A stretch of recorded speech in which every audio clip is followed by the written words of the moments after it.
Miss হবে না আপনার পছন্দের টিভি শো। দেখুন জি5 অ্যাপে একদম ফ্রি।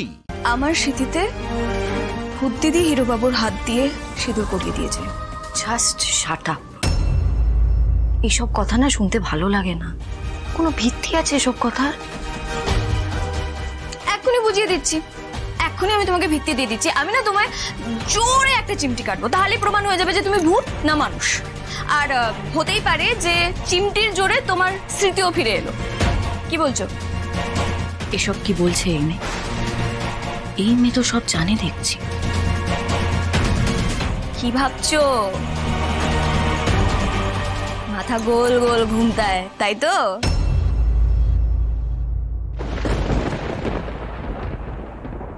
আচ্ছা শোনো, মেনে নিলাম যে আমি আলো নই।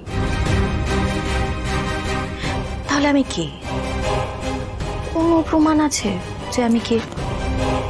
কোনো কি উত্তর আছে তোমার কাছে যে আমি কে? সেটাই তো জানার চেষ্টা করছি আমিও। আর আমি কথা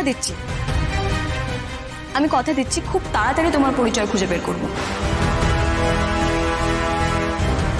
তবে একটা কথা, তুমি আর যেই হও না কেন, মানুষটা খারাপ নাও।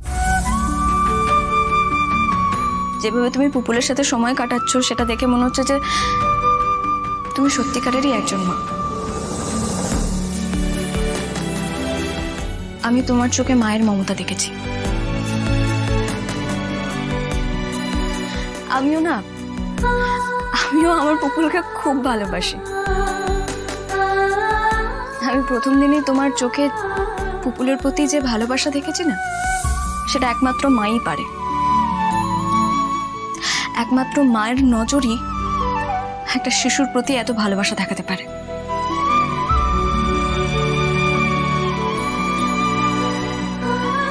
যাই হোক, তোমার তো আর চিন্তা নেই। আদিত্য এমনি বলেছে আমাকে আজকে এই বাড়ি থেকে বার করে দেবে, তাহলে তোমার তো আর চিন্তা রইল না। না,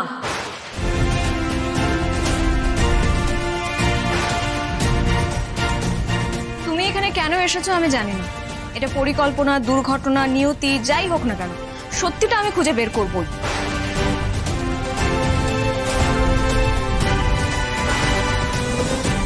আর যতদিন তুমি এখানে আছো, যতদিন তোমার নিজের কিছু মনে না পড়ছে, ততদিন তুমি আমাদের এখানে আমাদের নিজেদের মানুষ হয়েই থাকবে। আমি তোমায় কথা দিচ্ছি। হঠাৎ এত দয়া আমার উপরে? শোনো নতুন দিদি, ভূত দিদি আমায় সবকিছু বলেছে।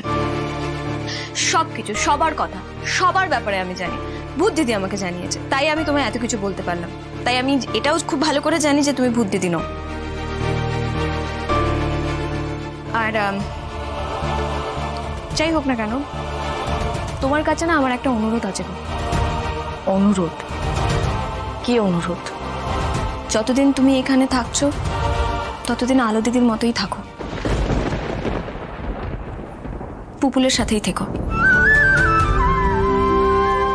আমি তোমাকে আলো দিদির গল্প শোনাবো। আলো দিদির বলা সব গল্প আমি তোমাকে শোনাবো।